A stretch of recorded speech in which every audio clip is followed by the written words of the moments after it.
Hey, this is Chris, and welcome to Winemaker TV. If you like beer, if you like wine, and you like cider, and you ever thought about making it yourself, well, this is the place for you. If this is your first time here, please hit the subscribe button and the little bell notification so YouTube will let you know every time I come out with a new video.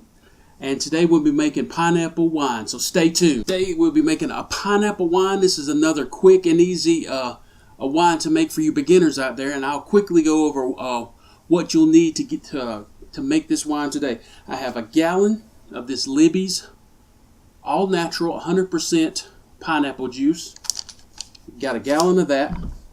I have a 1 gallon demijohn. We're going to have a 1/4 teaspoon of wine tannin. We're going to have a 1/2 teaspoon of peptic enzyme. This is going to help it clear. It's going to help you have a pretty wine. Okay, you're going to need a funnel to get your ingredients into the demijohn. And we're going to have 2 pounds of sugar. It could be brown sugar, but I just got white sugar. That's what I had on hand. And you're going to need some yeast.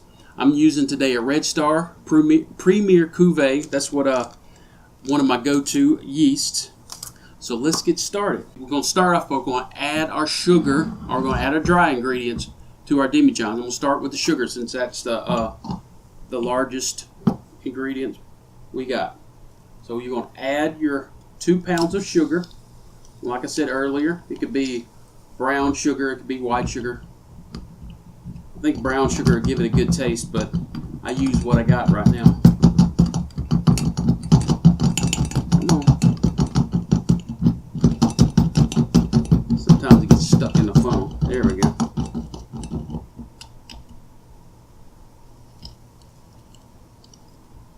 Come on, sugar, get in there.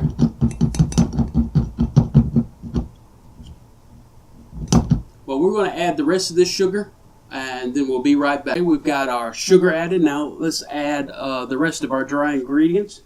We have wine tannin, and if you need wine tannin, I have a link to an affiliate Amazon link down in the description. You can pick this up, and all the other ingredient and equipment you may need to make this.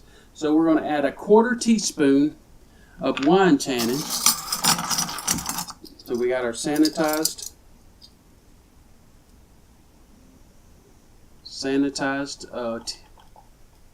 teaspoon. All right, we got that added.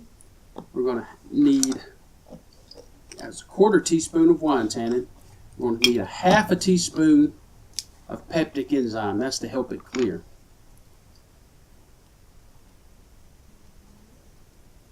That's 1 and 2. Okay, that's our dry ingredients. So it's time to add our liquid ingredients.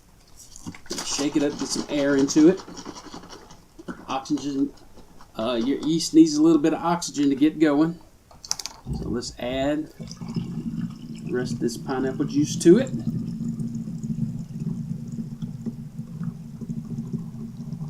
Like I said, this is a real simple and easy for beginner type of wine.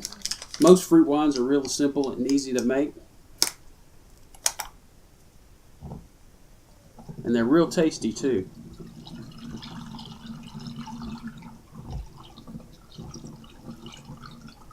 Let's shake this up, get some air into it.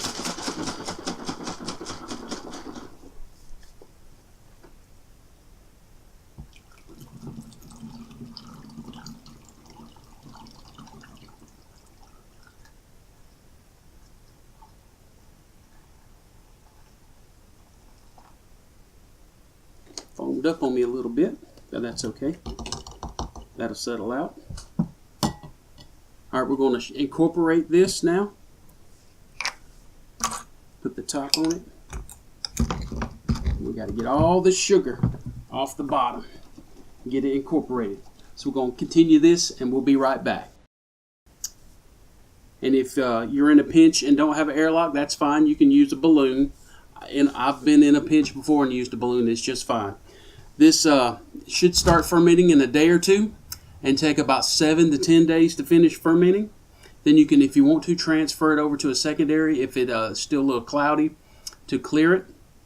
And then a few weeks after that, you can bottle it and drinking it after a couple of days. Usually you can wait about a month to start drinking it, or but the longer it ages, the better it tastes. So usually what I do, I taste test some of it. I put a couple of bottles away to age. So if you like what you see here, please hit the subscribe button and the bell notification so it'll let you know every time I come out with a new video. And please leave a comment. Tell me what you are making and what you might want me to make in the future. This is Chris with Winemaker TV. That's all there is today.